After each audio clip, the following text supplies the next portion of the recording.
আসসালামু আলাইকুম, শুভ সকাল জানাচ্ছি সবাইকে। আর আমন্ত্রণ জানাচ্ছি সংবাদ পর্যালোচনা ভিত্তিক আরটিভির নিয়মিত আয়োজন নিটল টাটা আজ পত্রিকা অনুষ্ঠানের সঙ্গে আছে আমি লুৎফর রহমান। দর্শক, এই অনুষ্ঠানের মাধ্যমে আমরা দেশের উল্লেখযোগ্য জাতীয় দৈনিকের অন্যতম শিরোনামগুলো আপনাদের জানানোর চেষ্টা করি। একই সঙ্গে খবরের পেছনে খবর ও তা নিয়ে বিশ্লেষণ শুনি। সংবাদ বিশ্লেষণে আজ আমাদের সঙ্গে যোগ দিচ্ছেন TVN24-এর প্রধান সম্পাদক নাজমুল আশরাফ। আশরাফ ভাই, আপনাকে স্বাগত জানাচ্ছি। আমরা আপনাকে ধন্যবাদ আমাকে যুক্ত করার জন্য। জি, আপনাকেও ধন্যবাদ আমাদের সঙ্গে যুক্ত হওয়ার জন্য। দর্শক, আমরা আলোচনায় যাব, তবে তার আগে দেশের প্রধান কয়েকটি জাতীয় দৈনিকের শিরোনামগুলো একটু দেখে নেব। দৈনিক ইত্তেফাক দিয়ে শুরু করছি। সম্পর্ক আরও এগিয়ে নিতে প্রত্যয়, আমাদের বোঝাপড়া অর্থনীতিকে সংহত করবে শেখ হাসিনা, ভারত বাংলাদেশকে সবসময় অগ্রাধিকার দেয় নরেন্দ্র মোদী।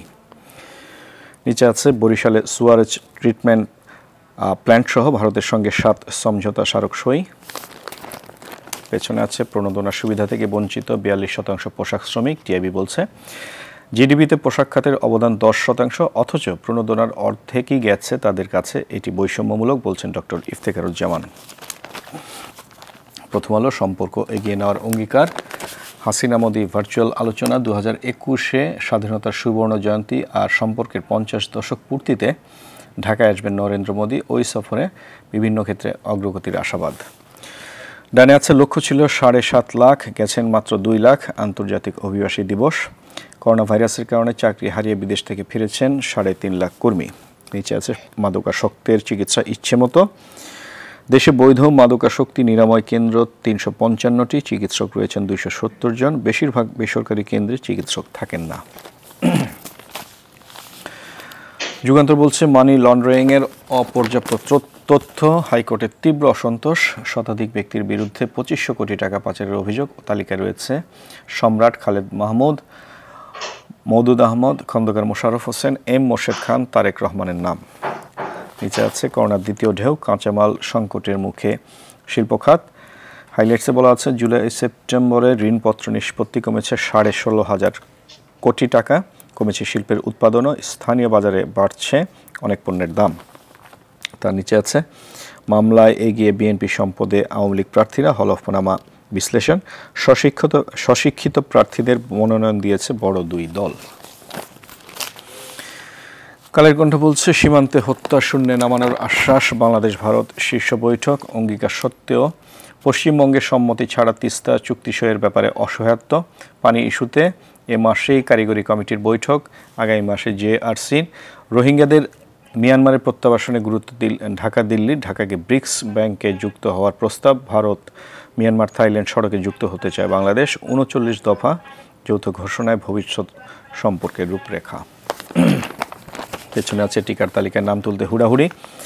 ক্যাটাগরির তালিকা করা শেষ, এখন প্রতিষ্ঠান ভিত্তিক অগ্রাধিকার ব্যক্তিদের তালিকা করা হচ্ছে। প্রথম ধাপের 25 লাখ মানুষের ভেতরই তালিকাভুক্ত সব স্বাস্থ্যকর্মী ও চিকিৎসক টিকা পেয়ে যাবেন। অগ্রাধিকারে থাকে অন্য পেশার বেশিরভাগ মানুষকেই দেওয়া সম্ভব হবে। বেসরকারি পর্যায়ে প্রথম লটের টিকা পাবেন। সমকাল 2 প্রধানমন্ত্রীর ভার্চুয়াল বৈঠক, সহযোগিতার নতুন অধ্যায়। বাংলাদেশ ভারত বন্ধুত্বপূর্ণ সম্পর্ক আরও দৃঢ় হবে বলছেন শেখ হাসিনা। ভারতের প্রতিবেশী নীতির প্রথম পিলার বাংলাদেশ, নরেন্দ্র মোদী। নিচে আছে তাৎক্ষণিক বিশ্লেষণ, বিশ্বকে গুরুত্বপূর্ণ বার্তা দিয়েছে শীর্ষ বৈঠক, এটি বলছেন সাবেক রাষ্ট্রদূত হুমায়ুন কবির। ডানে আছে 2 দেশের সম্পর্ক গভীর হোক, এটি প্রত্যাশিত মোহাম্মদ তৌহিদ হোসেন, সাবেক পররাষ্ট্র সচিব। সবচেয়ে নিচে ডানে আছে লাশ নিয়ে টানাটানি, অপহরণের পর ধর্মান্তর এবং বিয়েতে বাধ্য হওয়া লাকিং মে চাকমার করুণ পরিণতি। পেছনে আছে বিচারক প্রতি বিচারাধীন গড় মামলা 5091। সুপ্রিম কোর্ট দিবস আজ, বিচারপতি বাড়ানোর তাগিদ আইনজ্ঞদের। দেশ রূপান্তর, যুদ্ধাপরাধ ট্রাইব্যুনাল বসে আছে 1 বছর, কাটেনি করোনার প্রভাব। একজন বিচারক অসুস্থ থাকায় অভিযোগ আমলে নেওয়া, অভিযোগ গঠন ও রায় হচ্ছে না। আইনে না থাকায় সম্ভব হচ্ছে না ভার্চুয়াল শুনানি। সর্বোচ্চ আদালতে ঝুলে আছে 29 আপিল। ডানে আছে আহমদ শফিকে হত্যার অভিযোগ, মামুনুল সহ 36 জন হেফাজত নেতাকর্মীর বিরুদ্ধে মামলা। সবচেয়ে নিচে আছে কোভিড সনদের পাকে বিপদে অভিবাসী নারী শ্রমিকরা, আজ আন্তর্জাতিক অভিবাসী দিবস। The Daily Star, Hasina Modi maiden virtual summit. India pledges vaccine support, timely effective delivery when ready. Connectivity resolving water sharing border killing discussed সবচেয়ে ডানে আছে Kajal all set to be free at last high court grants the journo out of home for 280 days bail in 2 cases। অনেকগুলো শিরোনাম আশাব ভাই শুনলেন, highlight সহই পড়লাম আমি সবগুলোর, এবং সবগুলো পত্রিকাতে আজকে লিড নিউজ। প্রধান খবরটি হচ্ছে দুই দেশের দুই প্রধানমন্ত্রীর গতকালকে যে ভার্চুয়াল বৈঠকটি হয়েছে প্রধানমন্ত্রী শেখ হাসিনা ও ভারতের প্রধানমন্ত্রী নরেন্দ্র মোদীর, এবং সেখানে এক এক পত্রিকা এক এক ধরনের হেডলাইন্স করেছে। ইত্তেফাক বলছে সম্পর্ক আরও এগিয়ে নিতে প্রত্যয়, প্রথম আলো বলছে সম্পর্কে এগিয়ে নেওয়ার অঙ্গীকার, যুগান্তর বলছে সহযোগিতা জোরদারে একমত, ইত্যাদি ইত্যাদি। তো এখানে আপনি জানেন যে কালকে 7টি সমঝোতা স্মারক সই হয়েছে এবং বেশ কিছু আশ্বাসও পাওয়া গেছে, যেমন আমাদের যেটি দীর্ঘদিনের দাবি তিস্তার পানি চুক্তি, সীমান্ত কিলিং বন্ধ, ইত্যাদি ইত্যাদি। তা আপনার কাছে কি মনে হয়েছে যে আসলে আমরা কতটা পেলাম, কতটা পাওয়ার কথা ছিল এবং কতটা পাওয়ার আশা রাখি? ভারত বাংলাদেশ সম্পর্ক নিয়ে তো আসলে বলতে গেলে অনেক কথা, কিন্তু কাল যে বৈঠকটি হয়েছে বাংলাদেশের প্রধানমন্ত্রী এবং ভারতের প্রধানমন্ত্রীর মধ্যে, দুই প্রতিবেশী দেশের সরকার প্রধান বা শীর্ষ নেতৃত্বের যে সম্মেলনটি কালকে হলো ভার্চুয়ালি, এটির মূল তাৎপর্য হচ্ছে যে স্বাধীনতার 50 বছরে আমরা পা দিয়েছি। যেই স্বাধীনতা যুদ্ধে ভারত আমাদের সবচেয়ে বড় মিত্র ছিল। ভারতের সহযোগিতা, ভারতের সাহায্যে, ভারতের আনুকূল্যে, ভারতের সমর্থনে বাংলাদেশ সেই মুক্তিযুদ্ধ করেছে এবং সেই মুক্তিযুদ্ধে জয়ী হয়ে পাকিস্তানি হানাদার বাহিনীকে হারিয়ে আমরা স্বাধীন বাংলাদেশ পেয়েছি। ফলে বাংলাদেশের জন্ম, বাংলাদেশের অভ্যুদয়, বাংলাদেশের মুক্তির সংগ্রাম, স্বাধীনতার আন্দোলন, এগুলোর সাথে ভারত ওতপ্রোতভাবে জড়িত। আমরা যখনই ভারতের সাথে বিভিন্ন বিষয় নিয়ে আলোচনা করি, অর্থনৈতিক, সামাজিক, সাংস্কৃতিক, ধর্মীয়, রাজনৈতিক অনেক পাক্ষিক ব্যাপার আছে, সেগুলো নিয়ে যখন আমরা আলোচনা করি এবং সব ক্ষেত্রে আমরা দেখি যে আসলে ভারত আমাদের এত ভালো বন্ধু, সবচেয়ে ঘনিষ্ঠ, 3 দিক থেকে বেষ্টিত সেরকম একটি বন্ধু যার সাথে বন্ধুত্ব হয়েছে বাংলাদেশের জন্মের মধ্য দিয়ে, সেই দেশটির কাছে আমাদের যে প্রত্যাশা, মানে বেশি প্রত্যাশা না, প্রতিবেশী হিসেবে, বন্ধু হিসেবে সেটি আমাদের পূরণ হয় না। তখন আমরা দেখি ঘুরে ফিরে অনেকেই ওই যে আমাদের প্রত্যাশা পূরণ হয় না, ভারত আমাদের প্রত্যাশা পূরণ করে না, আমাদের ন্যায্য দাবি পূরণ করে না, প্রতিবেশীর হক আদায় করে না, এবং আমাদের যা কিছু প্রাপ্য নিয়মতান্ত্রিকভাবে, বৈধভাবে, কূটনৈতিকভাবে তার অনেক কিছুই যখন আমরা পাই না, তখন অনেকেই ঘুরে ফিরে ভারতের সাথে আমাদের এই যে জন্মের সম্পর্ক, মুক্তিযুদ্ধের সময় আমাদের সহযোগিতা, সমর্থন, সেগুলোকে সামনে নিয়ে আসার চেষ্টা করেন। সেগুলো তো অবশ্যই সত্য, চিরন্তন সত্য, ঐতিহাসিক সত্য। এই সত্য যতদিন বাংলাদেশ থাকবে, যতদিন ভারত থাকবে, এটা থাকবে, এটা নিয়ে কোনো বিরোধ নাই। 71-এ ভারতের ভূমিকা নিয়ে নিশ্চয়ই বিরোধিতা করার কোনো জায়গা নাই, কিন্তু তার অর্থ তো এই না যে আজীবন আমরা শুধু ঠকে যাব, তার খেসারত দেব এবং সেই 71-এর কথা মনে করে আমরা সবকিছু জলাঞ্জলি দেব। সেই জায়গায় আপনি বলছিলেন যে 7টি সমঝোতা স্মারক সই হয়েছে, সম্পর্ক জোরদারের কথা বলা হয়েছে, ভবিষ্যতে আরো অনেক কিছু করার আশাবাদ জানানো হয়েছে। এগুলো না আসলে কথার কথা, কারণ কূটনীতিতে, রাজনীতিতে বা দ্বিপাক্ষিক বা বহুপাক্ষিক বা জাতীয় বা আন্তর্জাতিক বা আঞ্চলিক পর্যায়ে যখনই কোন রকমের বৈঠক, সম্মেলন ইত্যাদি হয়, সেখানকার কিছু ভাষা আছে, কিছু বাক্য প্রায় একই রকমের হয়, সেই কথাগুলোই আমরা শুনি। এবারও তাই শুনেছি। এখন আমাদের যেগুলো দীর্ঘদিনের দাবি এবং সেই দাবিগুলো পূরণ করা নিয়ে গোটা বাংলাদেশের মানুষের মধ্যেই কষ্ট আছে, ক্ষোভ আছে, আর এক ধরনের ভারত বিরোধিতার ব্যাপার তো আছেই। এমনকি ভারতের সবচেয়ে কি বলবো, বিশ্বস্ত এবং ঘনিষ্ঠ এবং পরীক্ষিত বন্ধু আওয়ামী লীগ, সেই সরকারও যখন ক্ষমতায় থাকে, তখনও যখন আমরা সেই দাবিগুলো পূরণ করতে দেখি না, অধিকার আদায় করতে পারি না, তখন কিন্তু আমাদের কষ্টটা বেশি লাগে। এখানে আমি আসবো এই মুহূর্তে আমাদের সরকারের ভূমিকার কথা। তার আগে বলি যে তিস্তার পানি চুক্তি, এটি নিয়ে এখন পর্যন্ত কোনো রকমের আশাবাদের জায়গা নাই, কারণ এটি নিয়ে অনেকবার, অনেক দফা, অনেক চেষ্টা করা হয়েছে, হয় নাই। এখনো আপনি কোন একটা পত্রিকা শিরোনাম পড়ছিলেন যে পশ্চিমবঙ্গ না দিলে পরে ভারত দিতে পারবে না, কেন্দ্রীয় সরকার সদিচ্ছা করবে, প্রাদেশিক সরকার চাইবে না, নিজেদের মধ্যে এরকম দ্বন্দ্ব থাকবে, এগুলো তো আমাদের দেখার বিষয় না। আমরা তো পশ্চিমবঙ্গের সাথে আপনার চুক্তি করব না, আমরা করব ভারতের সাথে, দিল্লি সরকারের সাথে। সেক্ষেত্রে তারা তাদের অভ্যন্তরীণ বিষয় মেটাবে, আমরা চাই আমাদের অধিকার।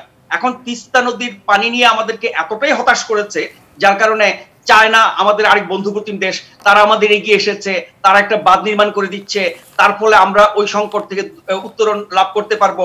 আমরা আপনার যে জোয়ারের সময় পানি রাখবো, ভাটার সময় সেটাকে ব্যবহার করব, সেটি নিয়ে ভারতের অনেক উদ্বেগ, এবং তার মাধ্যমে ভারতকে একটা বার্তা দেওয়া হয়েছে আমাদের শুধু ঠকালেই চলবে না, ইত্যাদি ইত্যাদি। এটি একটি ভালো নীতি বর্তমান সরকারের, শেখ হাসিনা সরকারের। আরেকটি বিষয় হচ্ছে সীমান্ত হত্যা, যেটি নিয়ে বছরের পর বছর না, দশকের পর দশক, যুগের পর যুগ আলোচনা হচ্ছে। তারা প্রতিশ্রুতি দেয়, দুদেশের মধ্যে বৈঠক হয়, সীমান্ত পর্যায়ে বৈঠক হয়, স্বরাষ্ট্রমন্ত্রী পর্যায়ে বৈঠক হয়, এমনকি প্রধানমন্ত্রী পর্যায়ে বৈঠকের সময় আমরা এই প্রতিশ্রুতিগুলো দেখি, কিন্তু সীমান্তে হত্যা বন্ধ হয় নাই। তারা প্রতিশ্রুতি দেয় কিন্তু সেগুলো মানে না, নিরীহ মানুষকে গুলি করে মারে। এমনকি চোরা কারবারিদেরকেও তো আপনি গুলি করে মেরে ফেলতে পারেন না, আইনানুগ ব্যবস্থা নিতে পারেন তাদের বিরুদ্ধে। ফলে সীমান্ত হত্যা কমিয়ে আনা, শূন্যের কোঠায় আনা, এটাও পূরণ হয়নি। আমাদের তিস্তার পানির দাবি পূরণ হয়নি। আরো অনেক অভিন্ন নদী আছে, সেগুলো তো আসেই নেই সেভাবে আলোচনায়। আমরা গঙ্গা চুক্তি করেছিলাম, সেটি ভালো অর্জন আমাদের। আমাদের পার্বত্য শান্তি চুক্তিতে ভারত সহযোগিতা করেছে, আমাদের ছিটমহল বিনিময়ে ভারত সহযোগিতা করেছে। ফলে ভারত প্রতিবেশী হিসেবে যে কাজগুলো করেছে সেগুলোর জন্য আমরা কৃতজ্ঞ এবং ধন্যবাদ জানাই। কিন্তু যেগুলো করে নাই সেগুলো নিতে কথা। বিশেষ করে আমাদের সাথে যে বাণিজ্যের বৈষম্য, অনেক ভারসাম্যহীন আমাদের বাণিজ্য, সেটি বৈধ পথে আমদানি রপ্তানি করে বলেন, সীমান্তের মাধ্যমে বৈধ বা অবৈধভাবে বলেন, কোনো দিক থেকে বাণিজ্যের কোনো সমতা নাই। সেই জায়গাগুলো আছে, শুল্ক বাধা তাদের অনেক বেশি।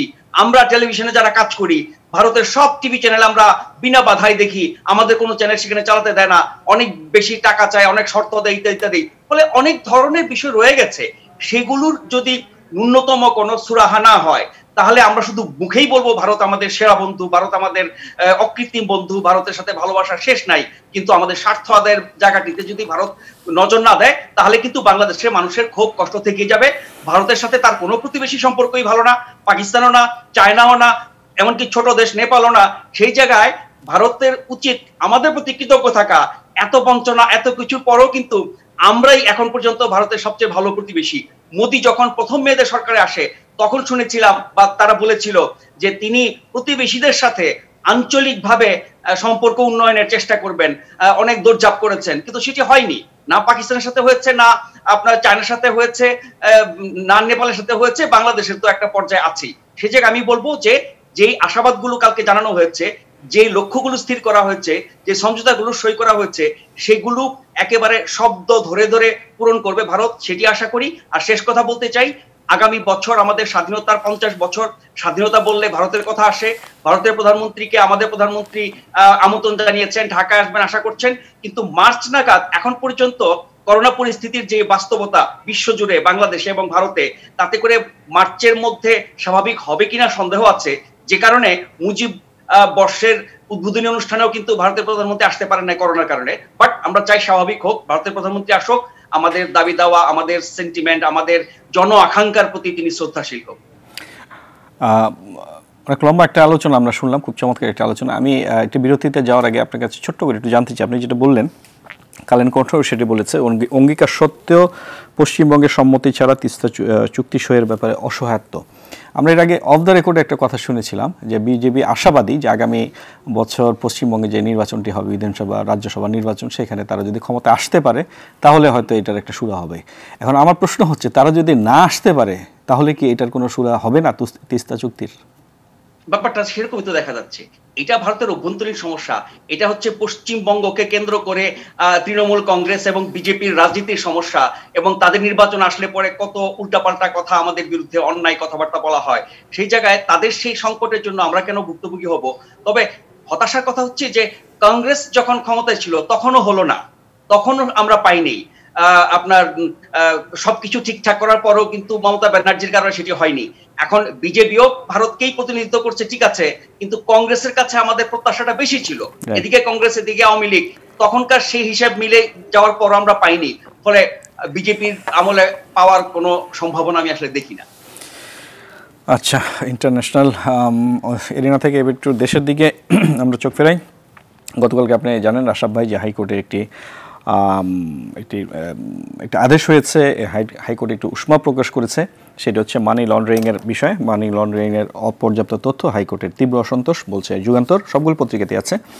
শতাধিক ব্যক্তির বিরুদ্ধে 2500 কোটি টাকা পাচারের অভিযোগ। তালিকায় রয়েছে সম্রাট খালেদ মাহমুদ, মওদুদ আহমদ, খন্দকার মোশাররফ হোসেন, এম মোর্শেদ খান, তারেক রহমানের নাম। দৈনিক ইত্তেফাক একটি চমৎকার হেডলাইন্স করেছে তার ব্যাক পেজে, যেটি আছে, বিচার দূরে থাক, পাচারকারীদের নামও কি জানা যাবে না?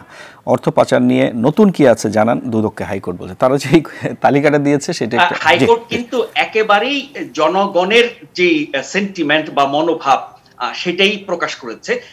এর আগে আমরা দেখেছি যে অনেকগুলো ব্যাপার, সেটি কোনো চাঞ্চল্যকর মামলার অগ্রগতি হোক, সেটি হাইকোর্টে কোনো নির্দেশ মান্য করা হোক, সেটি বিচার বিভাগকে নির্বাহী বিভাগ থেকে আলাদা করার ব্যাপার হোক, বা সরকার বা প্রশাসন বা কোনো মন্ত্রণালয়ের পরে হাইকোর্টে কোনো নির্দেশ হোক, এগুলো মানা না মানার ক্ষেত্রে আমরা দেখি শেষ পর্যন্ত হাইকোর্ট চরম অবস্থায় যায়, স্বপ্রণোদিত হয়ে অনেক সময় নির্দেশ দেয় এবং বেশ কঠিন কঠোর ভাষায় নির্বাহী বিভাগকে বা আপনার রাজনৈতিক সরকারকে অনেক কি বলবো রীতিমতো তিরস্কারই করে।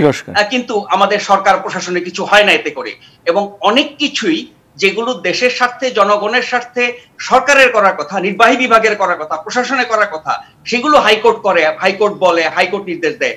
ফলে হাইকোর্ট সর্বোচ্চ আদালত হিসেবে মানুষের এই চাহিদা বা মানুষের এই প্রত্যাশার জায়গাটিতে তারা অবস্থান করে। কিন্তু আদালতের তো কাজ আসলে এগুলো না। আদালত নির্দেশ দিতে পারে, আদালত সাজা দিতে পারে, আদালত তিরস্কার করতে পারে, কিন্তু হাতে কলমে কাজটি তো সরকারকে, প্রশাসনকে করতে হবে। সেই জায়গায় আদালত কি করবে? এখন আসি হচ্ছে আপনার এই যে অর্থ পাচারকারী বা যারা বিদেশে বাড়ি কিনে, কানাডাতে, মালয়েশিয়াতে, অমুক তমুক জায়গায়, এবং এদের নিয়ে ইদানিং বেশ আলোচনা হচ্ছে, দুদক এটা নিয়ে বেশ কথাবার্তা বলছে, তৎপর হচ্ছে। কিন্তু যে কথাটি আমরা সবাই জানি, সম্প্রতি পররাষ্ট্রমন্ত্রীও বলেছেন যে তারা দেশের বাইরে অর্থ পাচার করে বাংলাদেশের টাকা দিয়ে বিদেশে বাড়ি ঘর করে স্থায়ী বসত করতে চায়। তারা রাজনীতিবিদ, ব্যবসায়ী এবং প্রশাসনের বড় কর্মকর্তা, এই তিন শ্রেণীর মানুষই তো এই কাজগুলো করে, এবং তারাই হচ্ছে যে কোনো একটা দেশের জন্য, বাংলাদেশের জন্য তো বটেই, অনেক বেশি প্রভাবশালী, ক্ষমতাশালী লোক। তাদের বিরুদ্ধে কারা ব্যবস্থা নেবে? এখন যে তালিকাটি পর্যন্ত প্রকাশ করছে না, তার আগে আমরা শুনলাম যে সরকারের অর্থ গোয়েন্দা বিভাগ থেকে বলা হয়েছে যে এই তালিকা প্রকাশ করা যাবে না, তাতে করে আন্তর্জাতিকভাবে আমাদের যে বিভিন্ন সংস্থার সাথে নানা রকমের চুক্তি আছে সেগুলো আপনাকে একটু থামাতে হচ্ছে আমাকে, আমি একটু বিরতি থেকে ঘুরে এসে তারপরে এই বিষয়টা নিয়ে আমি আরেকটু বিস্তারিত আলোচনা করব। দর্শক, সময় হলো একটি বিরতির, আরো আলোচনা নিয়ে ফিরছি একটু পরে, আমাদের সঙ্গেই থাকুন।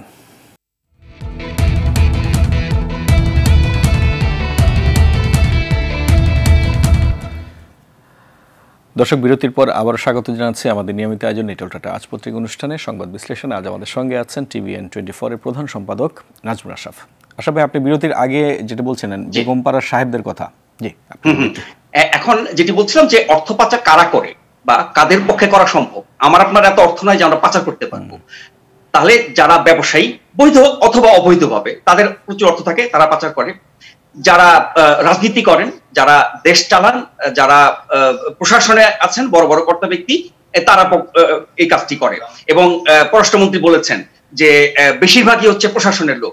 তাহলে যারা প্রশাসনে আছেন তারা যদি এই কাজ করে থাকেন, যারা দেশ পরিচালনা করেন, রাজনীতিবিদ, সরকারি দল, তারা যদি এই কাজ করে থাকেন, মন্ত্রী বা এমপিরা যদি কাজ করে থাকেন, সাবেক মন্ত্রী এমপিরা যদি কাজ করে থাকেন, বিরোধী দলের লোকজন যদি আগে করে থাকেন, এবং প্রশাসনে যারা আছেন তারা যদি এখন করে থাকেন, তাহলে এই সবগুলো পক্ষ তো আসলে একটা পক্ষ। তারা সবাই হচ্ছে এক ধরনের স্বার্থের মধ্যে আছে। ফলে এদের নাম প্রকাশ বা এদের বিরুদ্ধে ব্যবস্থা নেওয়া কোনো সুযোগ আমি দেখি না। কারণ ধরেন এই মুহূর্তে যদি সত্যিকার অর্থে সরকার তালিকা প্রকাশ করে একজন একজন করে ধরতে যায়, দেখা যাবে কি সরকারি দলের অনেকে আছে, প্রশাসনের অনেক গুরুত্বপূর্ণ ব্যক্তিরা আছে, এবং বিরোধী দলের থাকবে নিশ্চয়ই কিছু। তারা তো 12-13 বছর আগে ক্ষমতায় ছিল, ফলে এর মধ্যে তাদের এত ধন সম্পদ হওয়ার কথা না। আগের ধন সম্পদ পাচার করে থাকতে পারে বা তখন করে থাকতে পারে। আর ব্যবসায়ী বৈধভাবে নিয়ম কানুন অনুযায়ী যদি করে থাকে ঠিক আছে, কিন্তু অনেক অবৈধ ব্যবসা বা কালোবাজারি করে, আপনার কর ফাঁকি দিয়ে বেআইনি ভাবে যারা অর্থ উপার্জন করেন, তারাই কাজগুলো করেন। এবং এই মানুষগুলোর সাথে একটা পরস্পর যোগ সাজস আছে, তাদের স্বার্থগুলো এক। রাজনীতিবিদ, প্রশাসন, ব্যবসায়ী, এদের একরকমের স্বার্থ আছে এক জায়গায়। ফলে এই কাজটি সরকার করবে আমরা ভাবতে পারি না। করতে পারলে ভালো। শেখ হাসিনা সরকার কিন্তু অনেক কিছু করে দেখিয়েছেন নিজের দলের বিরুদ্ধে, নিজের মানুষদের বিরুদ্ধেও। কিন্তু যে জায়গাটা হচ্ছে আমার আশঙ্কার কথা, ধরে নিলাম দলের 5 জন 10 জনের বিরুদ্ধে ব্যবস্থা নিল বা আপনার কিছু ব্যবস্থা নিয়েছে বিভিন্ন ঘটনায়, কিন্তু প্রশাসনে যারা আছেন তাদের বিরুদ্ধে ব্যবস্থা নিতে সরকার, সব সরকারই ভয় পায়। কারণ প্রশাসনকে সবাই মানে একরকম মানে হাতে রেখে তোয়াজ করে যেন চলে।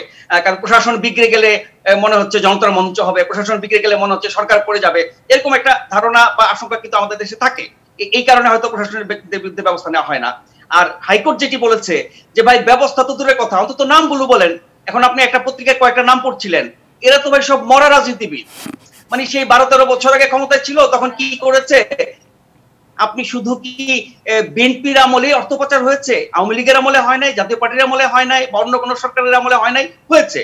ফলে এখন এরকম বিচ্ছিন্ন কিছু নাম যখন বিরোধী দল বা সরকারি দলেরই যারা ধরা খাওয়া মানে জেলখানায় আছে বা কোনো মামলায় আছে, তাদের নাম দিয়ে তো আপনি পুরো তালিকা সম্পর্কে কোনো ধারণা দিচ্ছেন না। এটা একটা আংশিক ধারণা, এবং এখানে এক ধরনের উদ্দেশ্য প্রণোদিত ভাবে এই নামগুলো ছড়ানো হচ্ছে। কারা কিভাবে ছড়াচ্ছে আমি জানি না, কিন্তু আমরা চাই অন্তত সব মিলে সরকারি, বেসরকারি, প্রশাসন, রাজনীতি, অর্থনীতি, ব্যবসায়ী, সব মহলের তালিকাটা প্রকাশ করা হোক।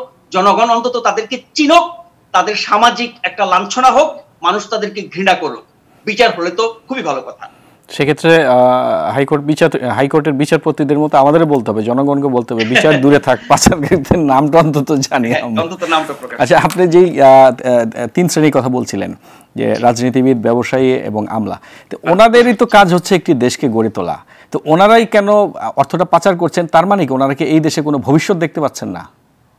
প্রথম কথা হচ্ছে কি যে হয় এই অর্থ আপনার বেআইনি ভাবে অর্জিত, অথবা আপনি বলেন যে সরকারি চাকরি করলে পরে একটা মানুষ সারা জীবনে কত টাকা সঞ্চয় করা সম্ভব বর্তমান বাজারে?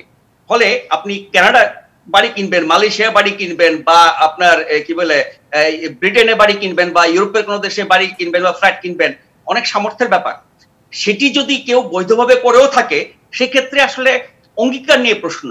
আপনি দেশের মানুষ, দেশের মাটিতে বড় হয়েছেন, দেশ আপনাকে অনেক কিছু দিয়েছে, আপনার সারা জীবনের অর্জন আপনি অন্য দেশে নিয়ে যাবেন, তাহলে আপনার দেশপ্রীতি, দেশপ্রেম, জনগণের প্রতি ভালোবাসার ঘাটতি আছে।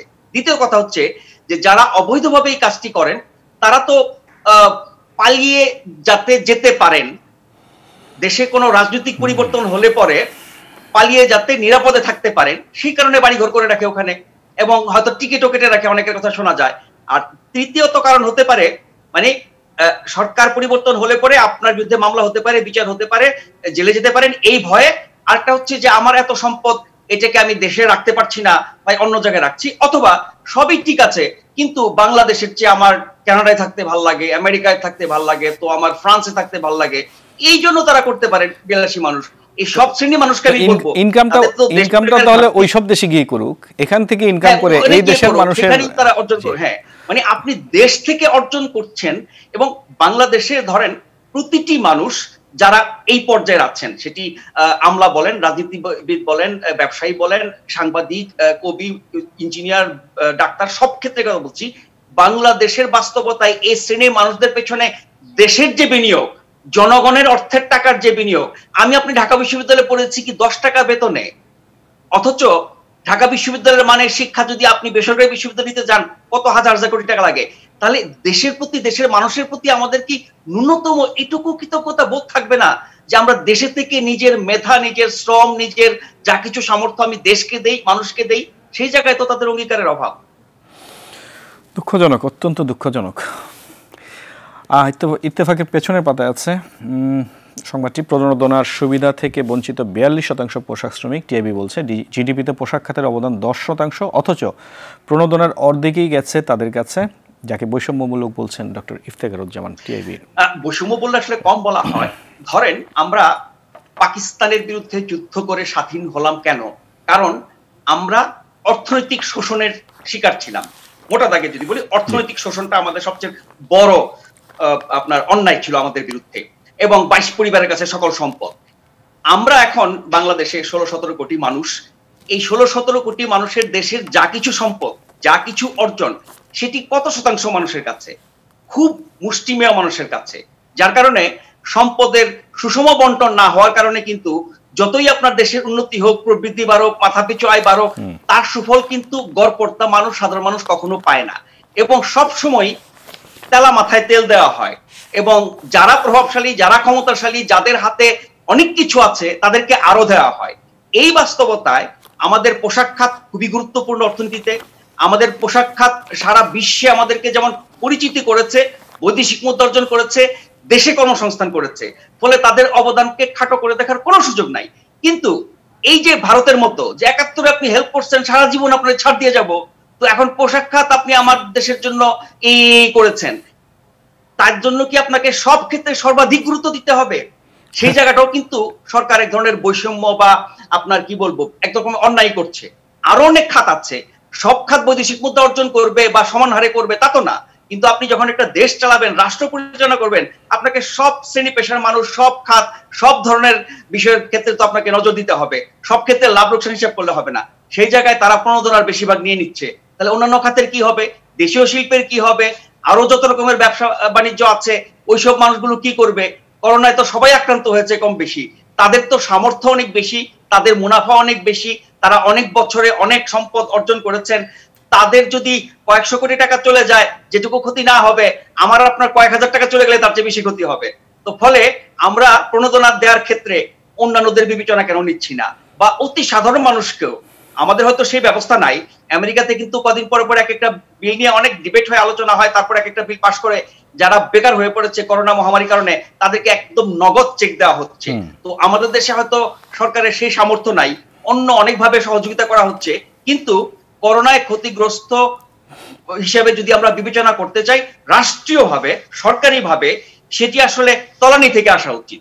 যারা করোনার কারণে পথে বসেছে, না খেতে পেরে মানে মারা যাওয়ার মতো অবস্থা হয়েছে, আপনার ঢাকা শহর ছেড়ে গিয়ে গ্রামে খুবই আপনার মানবেতর জীবনযাপন করছে, ওই শ্রেণীর মানুষের প্রতি প্রথম রাষ্ট্র বা সরকারের নজর দেওয়া উচিত। অবশ্যই, অবশ্যই। এই পোশাক খাতের পাশাপাশি যে নামটা আমাদের সাথে সাথে চট করে মনে চলে আসে, সেটি কিন্তু আমাদের বিদেশে যে আমাদের শ্রমিক ভাইরা আছেন, জনশক্তির যে সেই অভিবাসন দিবসই আজ, আন্তর্জাতিক অভিবাসন। প্রথম আলো যেটি বলছে, লক্ষ্য ছিল 7.5 লাখ, গেছেন মাত্র 2 লাখ। আর করোনা ভাইরাসের কারণে চাকরি হারিয়ে বিদেশ থেকে ফিরেছেন 3.5 লাখ কর্মী। এই কর্মীদের যারা দেশে ফিরে এসেছেন, তাদেরও কিন্তু একটি প্রণোদনা দেওয়ার কথা ছিল, ঋণ দেওয়ার কথা ছিল, কিন্তু আমরা বিভিন্ন পত্রিকায় দেখছি তেমনটি কেউই পান না। পোশাক খাতের মতো জি, আমাদের জনশক্তি আমাদের একটা বড় উৎস বৈদেশিক মুদ্রা অর্জনের, এবং সারা বিশ্বে তারা ছড়িয়ে ছিটিয়ে আছেন। দেশের জন্য তারা অনেক পরিশ্রম করেন, অর্থ পাঠান, যদিও তারা পরিবারের জন্যই কাজ করেন, কিন্তু দেশ বা রাষ্ট্র তো সেটার সুবিধাটা পায়। ফলে এই মানুষগুলো যখন করোনার আগেও বিভিন্ন দেশে ছড়িয়ে ছিটিয়ে ছিল, তাদের অনেক রকমের দুর্গতির কথা আমরা জানি। অনেক ক্ষেত্রে আমাদের যে স্থানীয় দূতাবাস বা সরকারি ভাবে সেভাবে অনেক কিছু করা হয় না, চেষ্টাও করা হয়। কিন্তু করোনা যেহেতু গোটা বিশ্বকে আক্রান্ত করেছে, ফলে আপনি জনশক্তি রপ্তানি বলেন বা আপনার শ্রমের যেই আপনার কি বলে অভিবাসন, এক দেশ থেকে আরেক দেশ, এক অঞ্চল থেকে আরেক অঞ্চল, সেটি কিন্তু অনেক সীমিত হয়ে গেছে করোনা মহামারীর কারণে। আর আমাদের যে মানুষগুলো ফিরে এসেছে, তারা তো অনেক শ্রম দিয়েছেন দেশের জন্য, নিজের জন্য, পরিবারের জন্য, তার সুবিধা বাংলাদেশ পেয়েছে, আমাদের বৈদেশিক মুদ্রা রিজার্ভ বেড়েছে। সেই মানুষগুলো যখন এখন অসহায়, কিছুদিন আগে কিন্তু অনেক আন্দোলন, অনেক কিছু করার পরে সৌদি আরবে কিছু ফেরত গেল, সবাই যেতে পারে নাই। ফলে যারা কোনোভাবে ফেরত যেতে পারছে না, বা ওইসব দেশ বা ওইসব দেশের প্রতিষ্ঠান বা কোম্পানি নিচ্ছে না, তাদেরকে এক ধরনের সরকারি সহযোগিতা করা উচিত। সরকার যখন ভাববে যে করোনা মহামারীর কারণে সরকারি বা রাষ্ট্রীয় ভাবে প্রণোদনা বা আর্থিক সহায়তা অথবা ঋণ অথবা কোনো না কোনো ধরনের মানে সমর্থন দেওয়া হবে, সেক্ষেত্রে তারা অনেক বেশি প্রাপ্য। তাদের বিষয়টা অবশ্যই বিবেচনায় আনা উচিত এবং তাদেরকে সেই সহযোগিতা করা উচিত।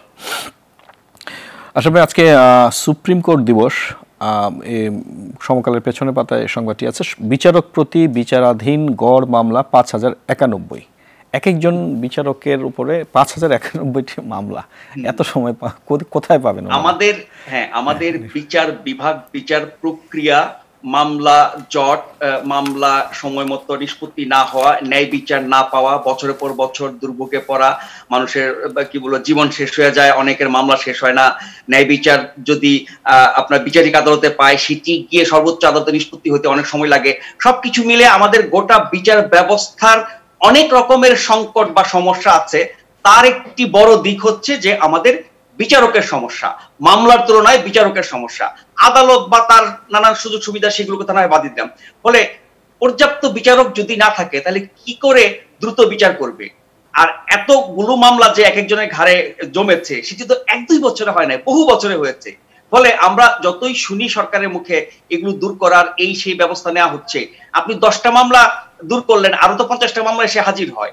ফলে পুরনো মামলাগুলোকে ধরে একটা ক্র্যাশ প্রোগ্রাম নেওয়া দরকার, যে মনে করেন 20 বছর, 30 বছর বা 50 বছরের পুরনো, সেগুলো কেন এতদিন এভাবে ঝুলে থাকলো, কোন পর্যায়ে থাকলো, কিসের অভাবে, বিচারকের অভাবে না, সাক্ষীর অভাবে না, উকিলের অভাবে না, বাদীর অভাবে না, মামলা ত্রুটির কারণে? নিশ্চয়ই মানে এগুলোর জন্য আমাদের একটা মানে আইন কমিশন আছে, তাদের হয়তো এত সামর্থ্য নাই।